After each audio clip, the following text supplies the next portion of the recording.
जय हिंद दोस्तों। तो आप सभी का स्वागत है अपना फ्री बायोलॉजी क्लास में। यहाँ फ्री ऑफ कॉस्ट, बिना पैसा के आपको फ्री ऑफ कॉस्ट वीडियो के माध्यम से अच्छे खासे पढ़ाई को मिलता है। हमारा लक्ष्य है कि समाज के एक एक गरीब जो बच्चे हैं, पढ़ना चाहते हैं, पढ़ नहीं पाते हैं, उन्हें भी शिक्षा देना हमारा मकसद है।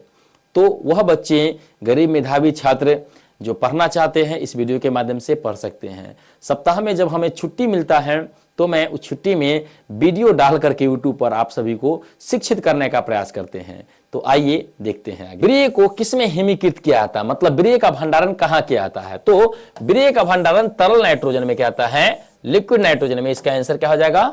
बी हो जाएगा। विश्व में पाए जाने वाले हॉटस्पॉट की संख्या इनमें से कौन सी है, मतलब विश्व में कितना हॉटस्पॉट पाया जा रहा है वो पूछ रहा है। तो हम बताए हैं कि कितना होते हैं, 34 हॉटस्पॉट है। इसका आंसर डी हो जाएंगे, 34 हॉटस्पॉट पूरे विश्व में। अगला कह रहा है कि आगरा स्थित विश्व प्रसिद्ध ताजमहल को मुख्यतः किस गैस से खतरा था? CFC से, CO2 से, NO2 से, H2O से। तो देखिए H2 से नहीं है, CO2 से नहीं, CFC से नहीं है, उसको NO2 नाइट्रोजन डाइऑक्साइड गैस से क्या है, बहुत ज्यादा खतरा था। अतः उस मथुरा तेल शोधक कारखाना को क्या किया था, साइड किया गया था। अगला है विखंडन किस में पाया जाता है, मतलब विखंडन विधि तो पैरामीशिया में भी पाया जाता है, अमीबा में भी पाया जाता है। तो इसका आंसर क्या हो जाएगा?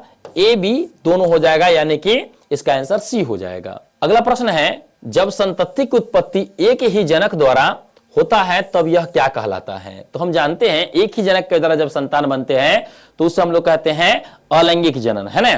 तो उसे क्या कहते हैं हम लोग? अलैंगिक जनन कहते हैं। तो यहाँ आंतरिक निषेचन नहीं होगा, अलैंगिक जनन। जी हाँ, इसका आंसर क्या हो जाएगा? बी हो जाएगा। ठीक है, चलें, बाह्य निषेचन किस में पाया जाता है? बाहरी निषेचन किस में पाया जाता है? मछली में। जी, मछली में पाया जाता है। कुत्ता में नहीं पाया जाता है। ए बी दोनों, ए भी नहीं हो जाएगा, कोई नहीं, ए भी नहीं हो जाएगा। तो इसका आंसर क्या हो जाएगा? ए नंबर हो जाएगा, मछली में बाह्य निषेचन पाया जाता है। अंड परजक है। अंड परजक कहने का मतलब क्या? जो अंडा देता है। तो देखिए मुर्गी अंडा देती है, मगरमच्छ भी अंडा देता है, मतलब कि ए बी दोनों अंडा देता है। मतलब इसका आंसर क्या हो जाएगा? सी आपका आंसर हो जाएगा। मेंडल ने चयन किया था, मेंडल ने क्या चीज का चयन किया था अपने प्रयोग के लिए, है ना? पाइन्स का नहीं किया था, चना का, इसका भी नहीं किया था, गार्डन मटर का। हाँ, गार्डन मटर का क्या किया था अपने प्रयोग के लिए मेंडल ने चयन किया था, है ना। अनुवांशिकी शब्द किसने प्रस्तावित किया था, मतलब सबसे पहले अनुवांशिक शब्द किसने दिया था? वाटसन ने दिया था, मेंडल ने दिया था, डार्विन ने दिया था, कोई नहीं दिया था। तो नहीं, इसका प्रयोग सबसे पहले किया था वाटसन नामक वैज्ञानिक ने। किसने दिया था? वाटसन। तो इसका आंसर क्या हो जाएंगे? ए हो जाएंगे। कि नेत्रदान में प्रयुक्त किया जाता है, नेत्रदान में किसे प्रयोग करता है? आंख का कौन सा हिस्सा को? फेफड़ा का नहीं करते हैं, कॉर्निया का। जी हाँ, कॉर्निया का इस्तेमाल क्या कहता है? नेत्रदान में किया जाता है। इसका आंसर बी हो जाएंगे। कि मेंडल ने कितने लक्षणों का अध्ययन किया था?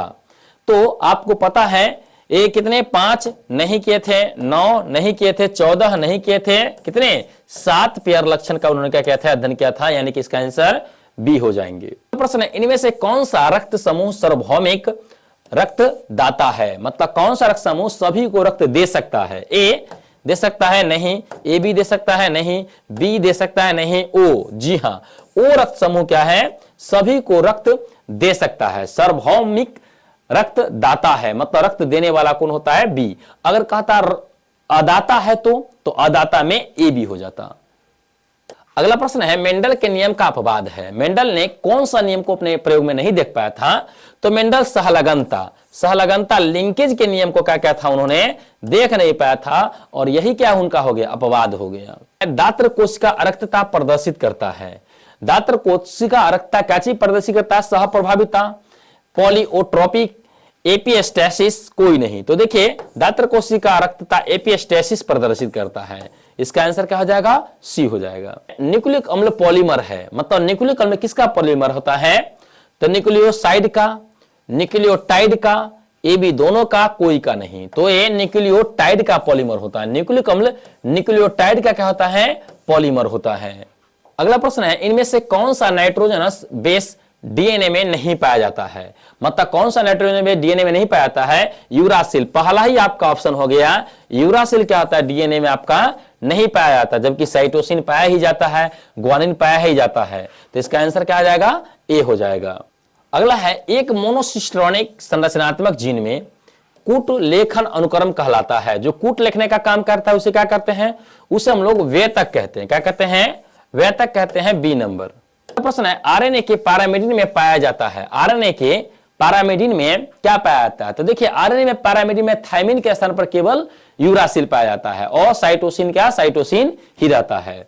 तो थायमिन नहीं पाया जाएगा, साइटोसिन एवं यूरासिल, यही इसका क्या हो जाएगा, आंसर हो जाएगा, यानी कि आपका बी नंबर आंसर हो जाएगा। प्रश्न का है, डीएनए अणु में साइटोसिन 18% है तो एडेनिन का प्रतिशत कितना होगा। वही बात है, इधर क्या है एडेनिन, इधर जी, इधर टी और यहां सी, है ना।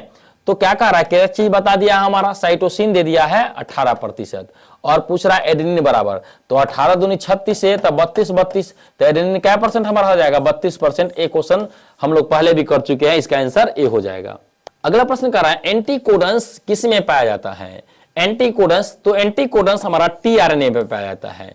टीआरएनए एंटीकोडन करने का मतलब कोड को पढ़ने का काम करता है। न्यूक्लिक अम्ल में नाइट्रोजनस बेस के बीच कौन सा बंधन रहता है, तो देखिए न्यूक्लिक अम्ल में जो नाइट्रोजनस बेस होता है, यानी कि जो है इस प्रकार के ये बेस जो बन रहा है, इसके बीच कौन सा बंधन है, तो उसके बीच में हाइड्रोजन बंधन पाया जाता है। क्या होते हैं, हाइड्रोजन बंधन पाए जाते हैं, है ना।